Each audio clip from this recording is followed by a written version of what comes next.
this one obviously you don't buy.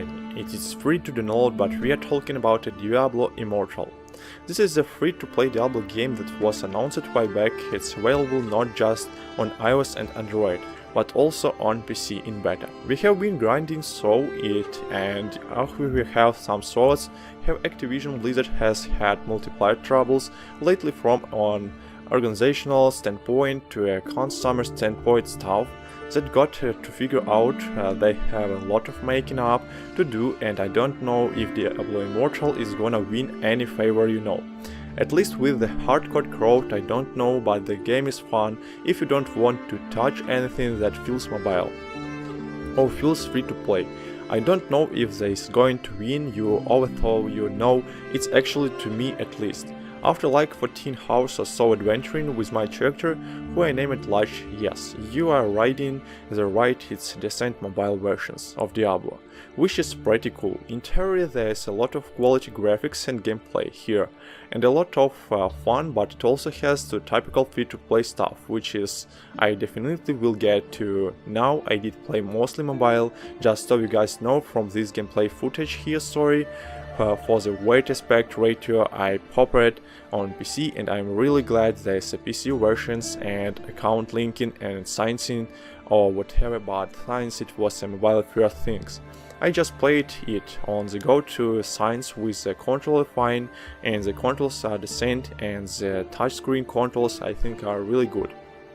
Good and smooth. We have come a long way from the old days of touch controls. It's pretty easy and fun to play here, and that's the thing, man.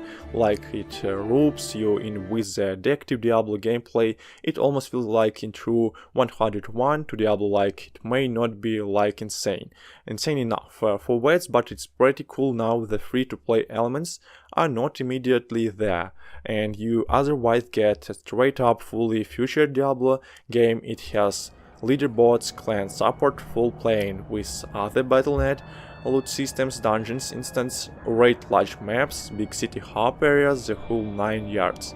It's fully playable and has everything you would expect, tons of content, tons of options, even down to graphic settings on mobile accessibility options. Are good, and like I keep saying, it is fun. You pick a class, you create a character with some limited options, and you set on the adventure. You have your basic attack, which you can hold down to auto attack, and your abilities are mapped to separated buttons which you can swap, and as you level up you earn access to more powerful. And new attacks combat is satisfying even if it's simple, as the abilities always look and feel impressive and have very specific use cases as far as I can see, and of course there's just a bunch of loot weapons, armor pieces, as sorcerer's gold it drops often, and it is of course rife with opportunities for modifying and upgrading enemies and die in satisfying fashion, and give you that nice pop where they drop loot or gold. But I also want to point out that the graphics are good enough that there are some really cool death animations, like it's satisfying to kill some enemies. Enemies will like claw at their faces as their flesh disappears, and then they explode. Some enemies slowly turn to stone. The big bosses sometimes will like cow blood and take a long time to finally fall down. All of it is really cool, and I have been enjoyed the enemy types and boss encounters. I know I mindlessly sourcing, hacking and slashing your way through environments endlessly, yeah, but the environments are cool and the loop seems to be somewhat satisfying. It doesn't really totally give me the old school feeling, the old school days of playing the original Diablo 2, but it is pretty solid. The story, maybe not so much keep in mind, so I'm like a regular Diablo player. I really play them for the gameplay and then move on. I'm not ultra hardcore, so I have not cared too much about the lore in general, but I have cared about it the least.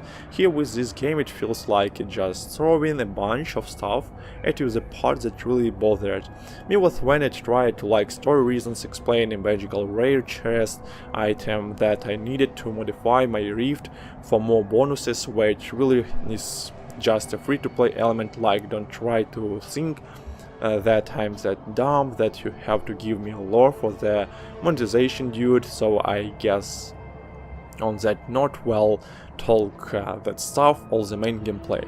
The dungeons, the PvP stuff, the raids are free other than the social boxes, on-screen element and the battle pass stuff. And rewards is just a regular old mobile Diablo game that you can play and progress through, and I will be frank, I keep saying it is fun.